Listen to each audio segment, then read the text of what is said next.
Hello मेरे प्यारे बच्चों। आज हमारा जो फिजिक्स में टॉपिक रहेगा वो है चुंबकीय क्षेत्र। तो हमने देखा कि अगर कोई आवेश गतिमान है तो अपने चारों ओर चुंबकीय क्षेत्र के साथ साथ में या विद्युत क्षेत्र के साथ साथ में एक चुंबकीय क्षेत्र भी उत्पन्न करता है। और अगर किसी चालक तार में धारा प्रवाहित होगी तो उसके चारों ओर एक चुंबकीय क्षेत्र उत्पन्न होता है। या फिर हम कोई छड़ चुंबक लेंगे, जैसे कि यहाँ पर ये छड़ चुंबक है, इसके चारों ओर भी एक चुंबकीय क्षेत्र होता है।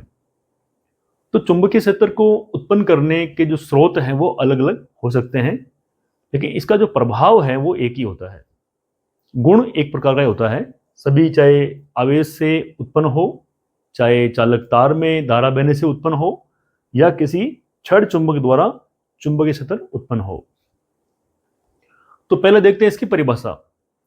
इसकी परिभाषा यह है कि चुंबकीय क्षेत्र एक अदृश्य ऊर्जा का क्षेत्र है। ये एक ऊर्जा का क्षेत्र होता है, जैसे कि विद्युत क्षेत्र होता है वो भी एक ऊर्जा का क्षेत्र है। उसी प्रकार एक चुंबकीय क्षेत्र भी एक अदृश्य ऊर्जा का क्षेत्र है जो हमें दिखता नहीं है, जो गतिमान विद्युत आवेशों, विद्युत धाराओं और चुंबकीय पदार्थों पर चुंबकीय बल लगाता है। अगर आवेश गतिमान है तो उसके ऊपर यह एक चुंबकीय बल लगाएगा, और विद्युत धारा है, तार के अंदर विद्युत धारा प्रवाहित हो रही है तो उस तार के ऊपर भी बल लगाएगा ये। तो ये बल लगाता है। ये किसी चुंबक या विद्युत धारा वाले तार के चारों ओर का वह क्षेत्र है जहां चुंबकीय प्रभाव को महसूस किया जाता है। अब महसूस कैसे करेंगे? या तो हम कोई दूसरा चुंबक लाएं उसके पास में तो वो आकर्षित या प्रतिकर्षित होगा, या हम कोई धातु की चीज लाएं जैसे कि लोहा, कोबाल्ट, निकल से बनी हुई चीजें, तो वो आकर्षित और प्रतिकर्षित होती है। तो यही चुंबकीय प्रभाव दर्शाता है। बाकी इस छड़ चुंबक के बारे में डिटेल जो है वो आपके 5th चैप्टर में है। अभी हम जिस चुंबकीय क्षेत्र की बात कर रहे हैं वो एक फॉर्मूला है जो लोरेंज के बल से प्राप्त होगा, तो वो देखते हैं यहां पर। तो देखो, हमने जब पिछली क्लास में पढ़ा हमने कि एक चुंबकीय बल का सूत्र रहता हमारे पास में, और वो था एफ एम बराबर क्यू वी बी। ये फॉर्मूला था हमारे पास में जो लोरेंज बल में हमें चुंबकीय बल के रूप में मिला। अब देखो यहां से ये जो बी है वो चुंबकीय क्षेत्र है। तो पहले बता देते हैं यहां पर कि यहां पर क्या क्या इनके नाम है। तो जैसे क्यू जो है वो आवेश है, वी जो है आवेश की चाल है, चाल बोल दो, ये आवेश का वेग है। और बी जो है, ये बी जो है इसे ही कहते हैं चुंबकीय क्षेत्र। ये चुंबकीय क्षेत्र है। और एफ जो है वो बल है। तो देखें, हमें मिला था एफ एम बराबर क्यू वी बी। तो देखो, इसको समीकरण 1 देते हैं, और इससे जो समीकरण 1 से हमें जो मिलेगा चुंबकीय क्षेत्र, वो क्या मिलेगा हमें? बी बराबर, ये जो क्यू और वी आ रहे हैं वो इसके बट्टे में चला जाएंगे। तो एफ एम बटा क्यू वी, ये एक चुंबकीय क्षेत्र का जनरल सामान्य फॉर्मूला है जो हमें मात्रक वगैरह निकालने में काम आएगा। तो अब देखें, अब इससे हमें इसका एसआई मात्रक निकालना है। तो इसके बाद देखें, चुंबकीय क्षेत्र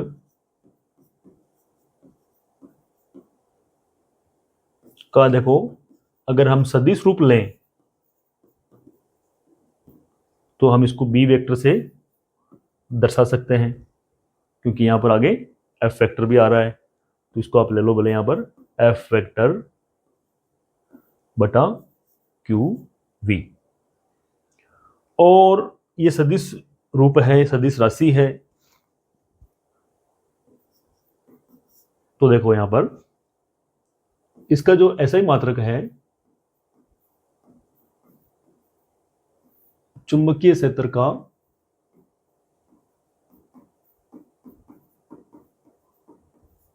ऐसा ही मात्रक। तो देखो ऊपर यहां आ रहा है बल, तो पहले आएगा बल का मात्रक। तो यहां पहले लिख लें आप बल का मात्रक आएगा। नीचे क्या है, क्यू। क्यू है आवेश, तो ये आवेश का मात्रक लेना पड़ेगा हमें। और गुणा में है वी, वी यहां पर वेग है, तो वेग का मात्रक लेना है हमें। तो देखें यहां पर जब हम इनके ये मात्रक लेंगे, बल का मात्रक होता है न्यूटन, तो लिख दो यहां पर न्यूटन, बटा आवेश का मात्रक होता है कूलाम, और वेग का मात्रक होता है मीटर प्रति सेकंड। तो हमें क्या मिला, अर्थात न्यूटन का कर दो एन, कूलाम कर दो सी, और मीटर पर सेकंड कर दो यहां पर मीटर प्रति सेकंड। सेकंड जाएगा ऊपर, सेकंड को ऊपर ले जाओगे तो ये हो जाएगा हमारे पास में न्यूटन सेकंड बटा कूलाम मीटर। तो न्यूटन सेकंड बटा कूलाम मीटर इसका ऐसे मात्रक है, और इसी को बोलते हैं टेस्ला। इसी का दूसरा नाम है टेस्ला। निकोला टेस्ला एक साइंटिस्ट थे, और उन्हीं के सम्मान में ये जो मात्रक है चुंबकीय क्षेत्र का वो दे दिया टेस्ला। अब टेस्ला एक बहुत बड़ी राशि है, बहुत बड़ा मात्रक है, तो इसका छोटा मात्रक गाउस लेते हैं। तो देखो यहां पर हमें ध्यान देना है कि टेस्ला जो है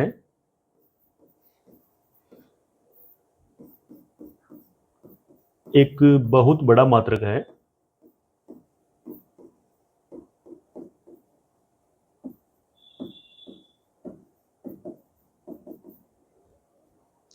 इसलिए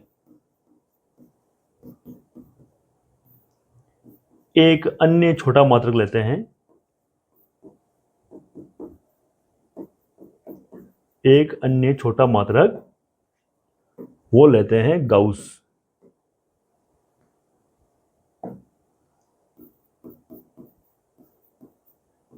गाउस जी लेते हैं।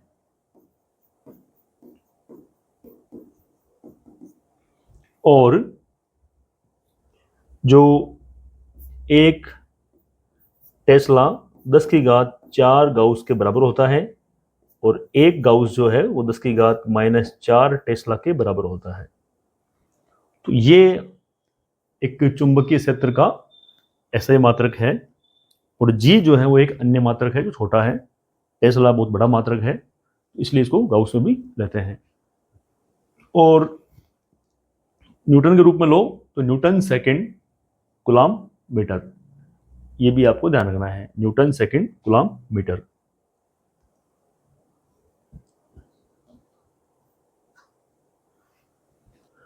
अब इस देखते हैं इसके बाद में, अगर किसी चालक तार में धारा प्रवाहित हो रही है और उसको एक बाहरी चुंबकीय क्षेत्र में रख दें, तो उस तार के ऊपर या चालक के ऊपर कितना बल लगेगा उसकी हम गणना करेंगे।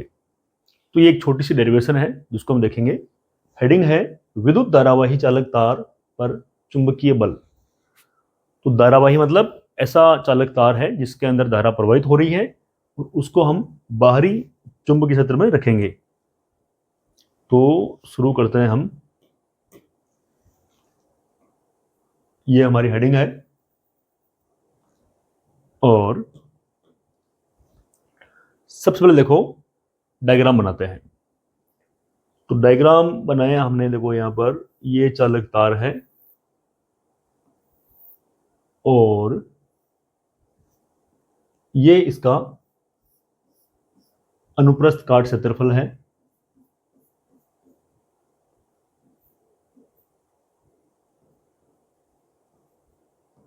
क्षेत्रफल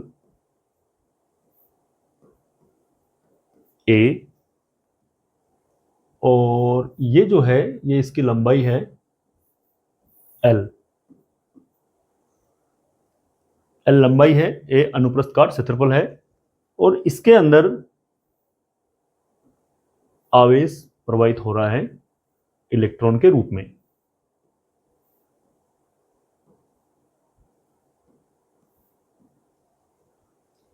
तो देखें ये जो चित्र है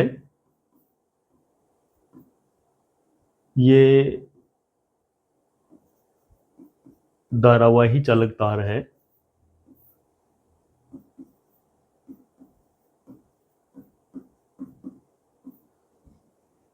ये धारावाही चालक तार है और इसको एक बाहरी चुंबकीय क्षेत्र में रखेंगे। तो चुंबकीय क्षेत्र को हम दर्शाएंगे क्रॉस के रूप में, ऐसे। तो इसका मतलब क्या हुआ कि चुंबकीय सतह रेखाएं इस पृष्ठ के अंदर प्रवेश कर रही है और चालक तार यूं है और बहने वाली धारा और चुंबकीय सतह रेखाएं एक दूसरे के लंबवत है।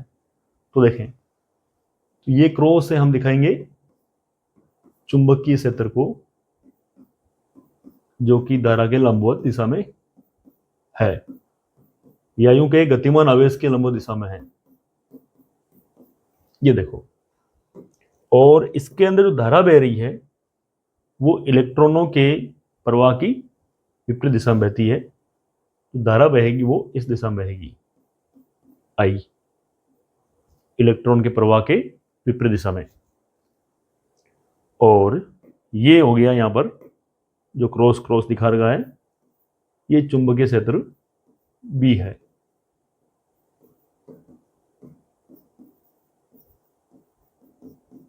B vector.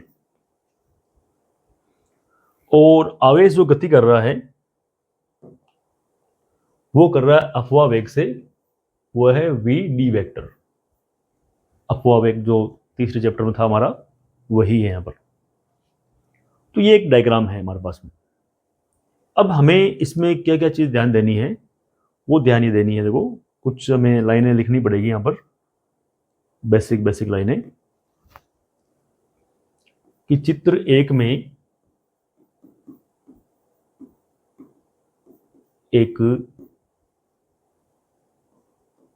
समान चुंबकीय क्षेत्र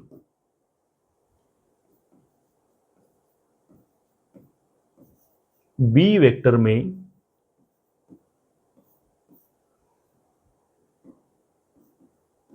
एक धारावाही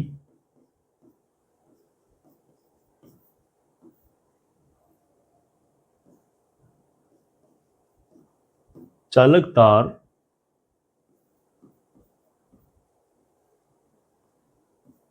स्थित है।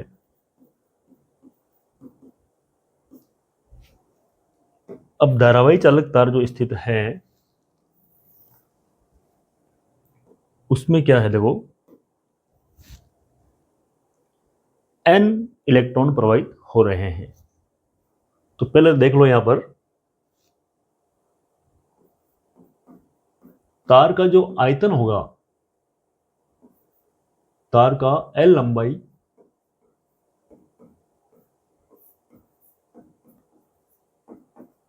का जो आयतन है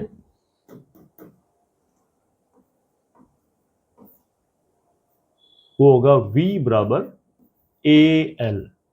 देखो इसका आयतन निकालेंगे हम, तो वो इसकी लंबाई और इसके अनुप्रस्थ काट क्षेत्रफल को गुणा कर देंगे। तो यहां पर ये जो V आ रहा है ये आयतन का है, थोड़ा सा हमें ध्यान देना है। ये यहां पर V जो है वो आयतन को दर्शा रहा है। और V आयतन में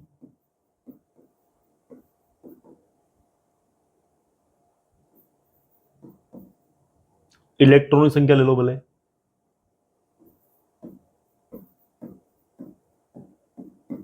इलेक्ट्रॉनों की जो संख्या होगी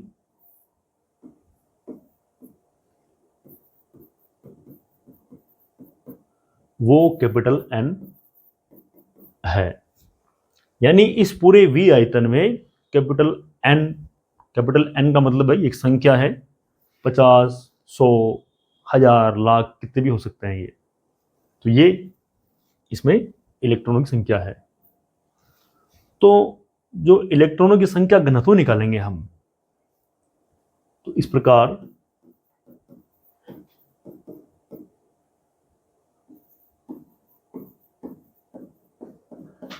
इलेक्ट्रॉनों का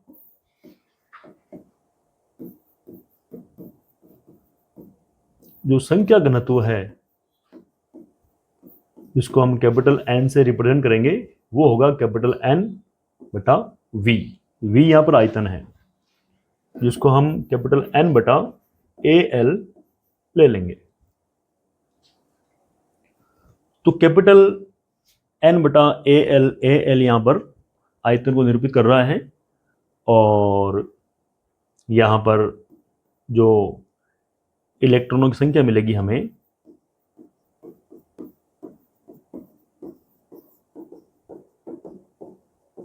वो मिलेगी N बराबर, ये जब इधर आएगा ये हो जाएगा NaL। ये हमें इलेक्ट्रॉन संख्या काम में लेनी है और ये चीज तीसरे चैप्टर में भी हमने काम में ली है। जब धारा और अपवाह चाल के बीच में संबंध स्थापित किया था उस कंडीशन में हमें ये सेम चीजें मिली थी। तो कैपिटल N बराबर स्मॉल n गुणा AL, ये हमें इलेक्ट्रॉनों की संख्या मिली है केवल। अब इसके ऊपर जब आवेश निकालेंगे हम इन संख्या के ऊपर, तो देखो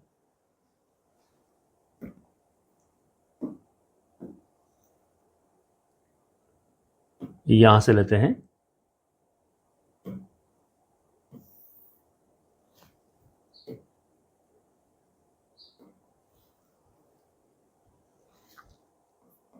n इलेक्ट्रॉनों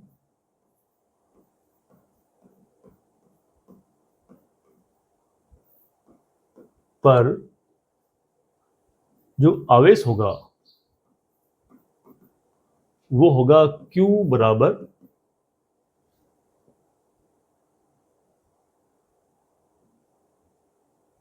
Q, यहां पर हम जो छोटा ले रहे हैं आप इसको Q डैश ले लो। Q डैश बराबर N E। अब Q डैश बराबर N E, यहां पर ये एक क्वांटीकरण का गुण का जैसा ये है और वही है, और E जो है उसको हम छोटा Q ले लेंगे। तो देखो N का जो मान है वो तो जो है वही रख दो, ये NaL, तो यहां रख दिया हमने NaL, और इस वाले E को ले लो Q के बराबर, तो यहां लिख दो बगल में, क्योंकि Q बराबर E। ये वाला जो Q है ये एक इलेक्ट्रॉन पर आवेश है।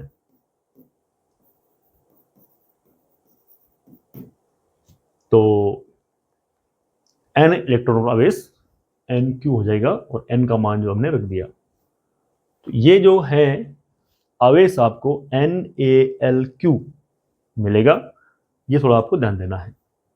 तो यहां पर आपको ये आवेश है और इसको आप समीकरण 1 दे सकते हो। यहां तक पहुंचने के बाद में अभी हमने क्या किया है, सिर्फ और सिर्फ डायग्राम बना के और ये एक बेसिक फंडामेंटल संख्या निकाली, इतने इतने इलेक्ट्रॉन इतने आयतन में प्रवाहित हो रहे हैं और उनके ऊपर इतना आवेश है। अब ये आवेश ये तार में प्रवाहित हो रहे हैं और बाहरी एक चुंबकीय क्षेत्र आरोपित कर रखा है, तो इनके ऊपर एक बल लगेगा। तो देखो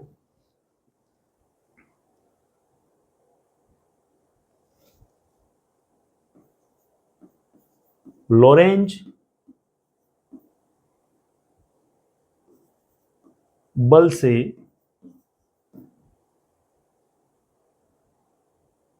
जो चुंबकीय बल होगा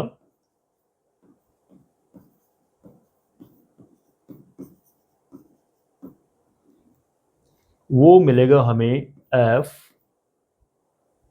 वेक्टर रूप में ले लो इसको, क्योंकि सदिश राशि है। तो एफ वेक्टर मैं एम लगाऊं या नहीं लगाऊं कोई फर्क नहीं पड़ता, चुंबकीय बल है यहां पर, इसको हमने एफ से दर्शा दिया यहां पर। तो एफ वेक्टर बराबर क्यू, यहां पर आवेश है, आवेश किसका लेना है, एन इलेक्ट्रॉनों पर आवेश, क्योंकि चालक तार में एन इलेक्ट्रॉन प्रवाहित हो रहे हैं, तो आप यहां पर एन इलेक्ट्रॉन पर आवेश लेंगे और उसको लेंगे आप क्यू डैश। बाकी V vector cross B vector ये हमने पहले फॉर्मूला देखा था, फर्क सिर्फ चेंजिंग इतना ही किया यहां पर, इस Q को Q डैश ले लिया क्योंकि यहां पर एक N इलेक्ट्रॉन प्रवाहित हो रहे हैं, जबकि उससे पहले देखा था वहां पर सिर्फ एक आवेश की बात कर रहे थे हम, तो यहां पर हमने Q डैश ले लिया। अब यहां पर हम क्या करेंगे, जो वेग आ रहा है वहां पर रख देंगे अपवाह चाल, और Q डैश की जगह हम रखेंगे यहां पर सिर्फ और सिर्फ ये वाला मान। तो देखें यहां पर इलेक्ट्रॉनों का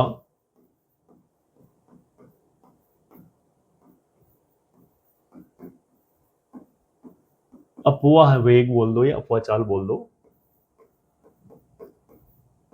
वीडी वेक्टर है,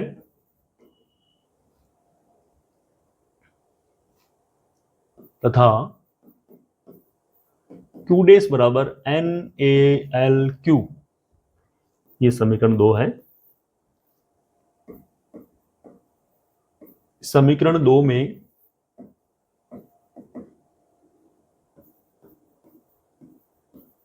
रखने पर तो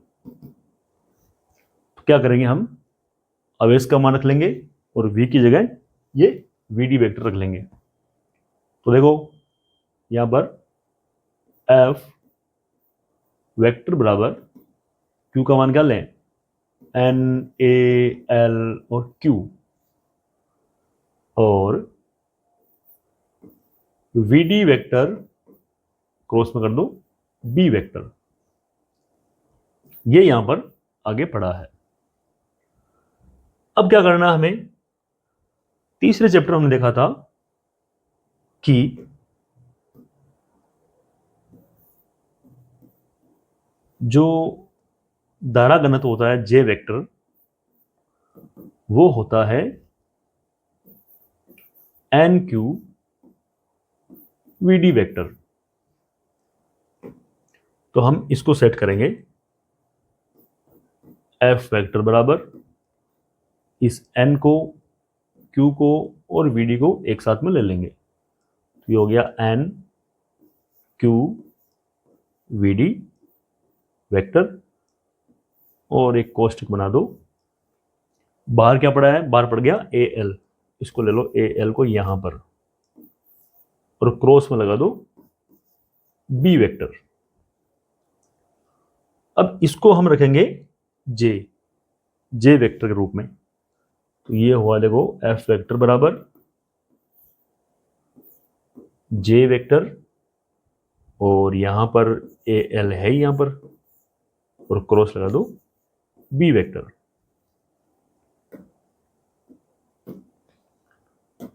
तो इसके बाद देखें, ये जो स्टेप आई है इसको एज इट इज मैं पीछे ले रहा हूं,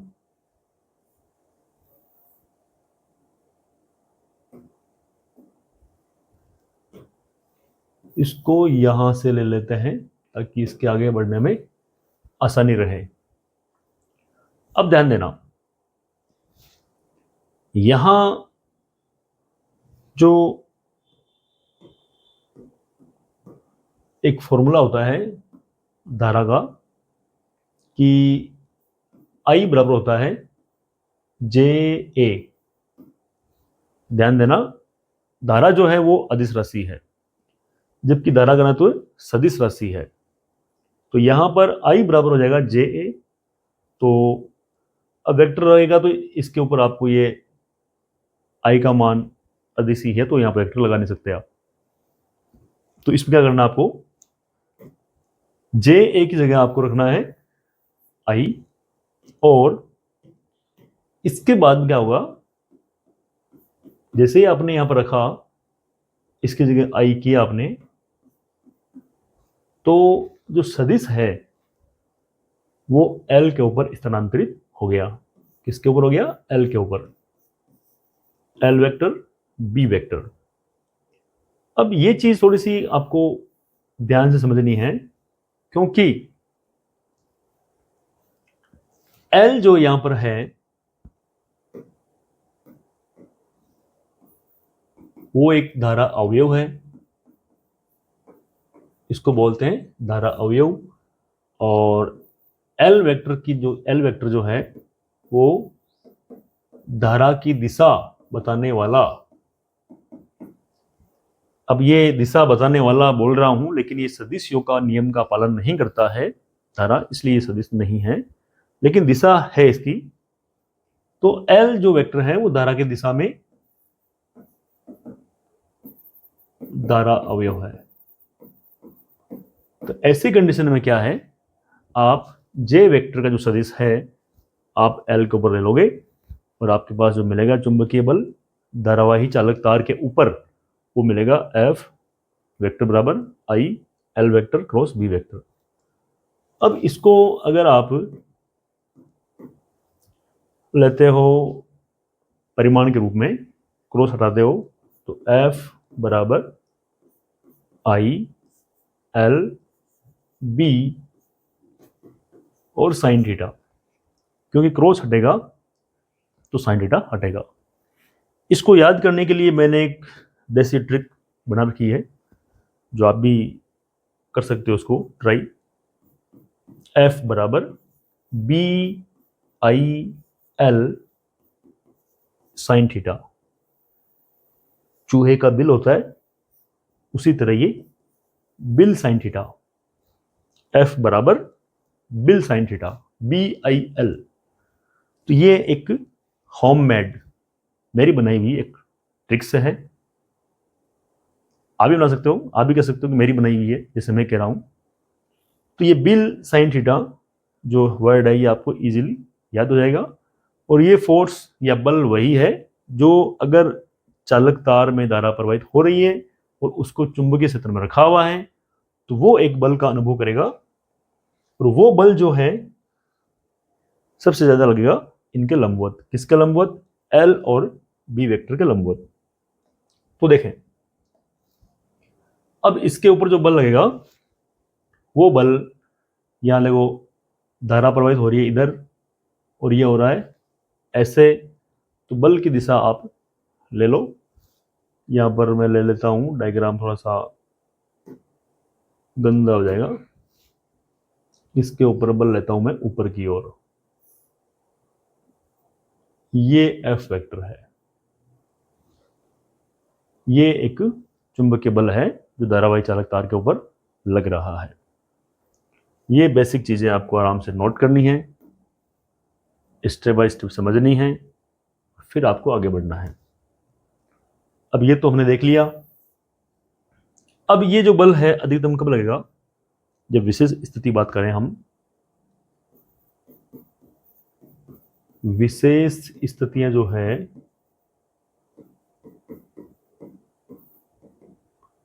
वो ये है, नंबर 1, यदि थीटा बराबर 0 डिग्री या 180 डिग्री हो तो चालक तार के ऊपर कोई बल नहीं लगेगा। क्यों नहीं लगेगा? क्योंकि साइन 0 डिग्री और साइन 180 डिग्री दोनों का मान 0 होता है। तो हम कह सकते हैं कि अगर हम चालक तार को, जो धारा प्रवाहित हो रही है, वो चुंबकीय क्षेत्र की दिशा में प्रवाहित हो तो उस पर कोई बल नहीं लगेगा। तो यहां सेकंड पॉइंट देख लो, यदि थीटा बराबर 90 डिग्री है हो तो एफ बराबर BIL हो जाएगा, क्योंकि साइन 90 रखा हमने, उसका मान तो हो गया 1, तो ये बिल साइन थीटा ये जो है वो बिल हो जाएगा, और ये जो होगा ये अधिकतम होगा, ये अधिकतम बल होगा 90 डिग्री पर। तो ये आपको ध्यान देना है। और ये जो बी आ रहा है यहां पर, ये बाहरी चुंबकीय क्षेत्र है जो हमने आरोपित कर रखा है। तो आपको बता दूं मैं कि ये जो यहां बी आ रहा है, ये बाहरी चुंबकीय क्षेत्र है।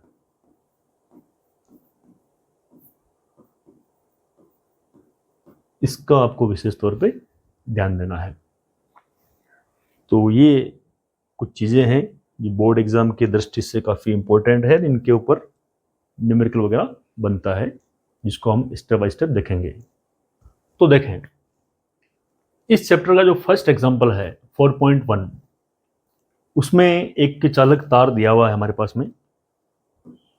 ये चालक तार है और इस दिशा में चुंबकीय क्षेत्र है जो इसके लंबवत है। नीचे की ओर जो लग रहा है ये गुरुत्वीय बल है, और L इसकी लंबाई और I इसमें धारा प्रवाहित हो रही है। अब इसमें क्या है, 200 ग्राम इसका द्रव्यमान है, 1.5 मीटर इसकी लंबाई है, और 2 एम्पीयर इसके अंदर धारा प्रवाहित हो रही है। आपको पता करना है कि चुंबकीय क्षेत्र का परिमाण क्या है। यहां पर ध्यान देना, चुंबकीय क्षेत्र का परिमाण पूछा है आपको। तो यहां जब हम इसको सोल्व करेंगे तो पहले देखते हैं हमारे पास में क्या क्या दिया हुआ है।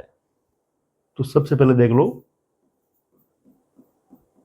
दिया गया है तार का द्रव्यमान है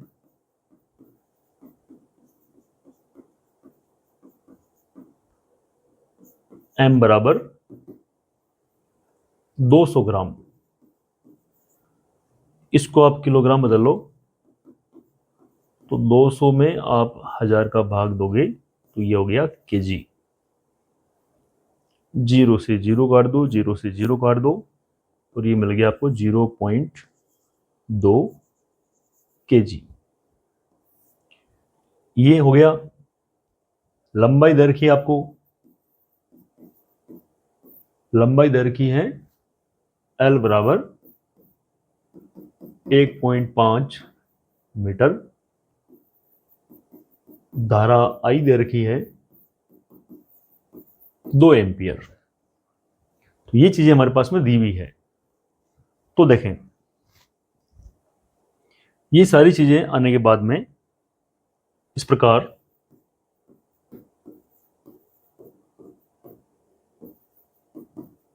धारावाही चालक तार पर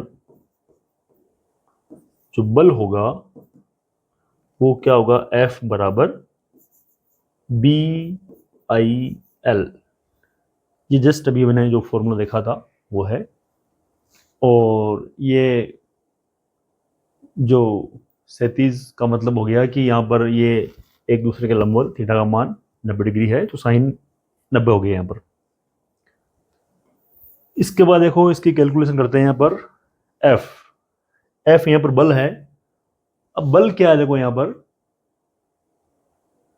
ये वायु के बीच में निलंबित है। इसका मतलब क्या है कि जितना बल ऊपर की ओर लग रहा है, इसके चुंबकीय बल ऊपर की ओर लग रहा है, वो नीचे वाले गुरुत्वीय बल को बैलेंस कर रहा है। याद ध्यान देना कि ये किसी एक समान 37 बी चुंबकीय क्षेत्र द्वारा वायु के बीच में निलंबित है। वायु के बीच में निलंबित मतलब क्या हो गया, वो एकदम साम्यावस्था में आ गई। यहाँ पर ना नीचे जा रही है ना ऊपर जा रही है। इसका मतलब क्या हुआ, जितना बल नीचे की ओर लग रहा है इसके, उतना ही ऊपर की ओर एक चुंबकीय बल लग रहा है। तो ये जो चुंबकीय बल है ये इस mg के बराबर है। तो यहां पर आप कर दीजिए इसको mg बराबर आपको बी निकालना है, तो बी आई एल। अब बी निकालना है तो इस एम जी को ले आओ इधर, सॉरी इस आई एल को ले आओ इधर, तो बी बराबर एम जी बटा आई एल। बी बराबर एम का मान कितना है हमारे पास में 0.2, 0.2 पुट किया, जी को 9.8 ले लो, गुरुत्वीय त्वरण कितना होता है 9.8 ही होता है, और बट्टे में आई का मान 2 एम्पियर है और एल दिया हुआ 1.5। तो देखें बी बराबर,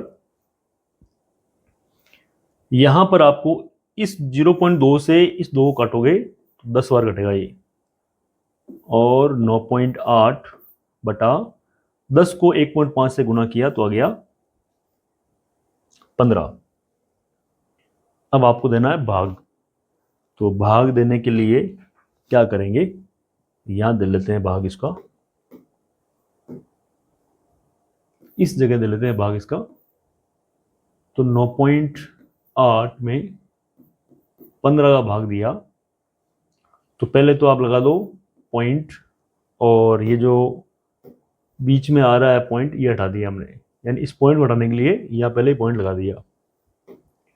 अब 15 छक्के होते हैं 90, माइनस किए 8 आ गए, 0 लगाया, और 15 हो गए 75, 75। बाकी आगे चलता रहेगा, छोड़ो आप, तो आपके पास जो आंसर आएगा वो हो गया बी बराबर 0.65 टेस्ला, ये आंसर आपका आएगा। तो ये एक बेसिक छोटे छोटे क्वेश्चन है जो आपको 1.5-2 नंबर में पूछ सकते हैं, और इस चैप्टर में से बोर्ड एग्जाम में न्यूमेरिकल आता है। तो न्यूमेरिकल आपको तैयार करने हैं, फॉर्मूले भी इसके अंदर काफ़ी अच्छे अच्छे हैं, तो आपको ये ध्यान देना है।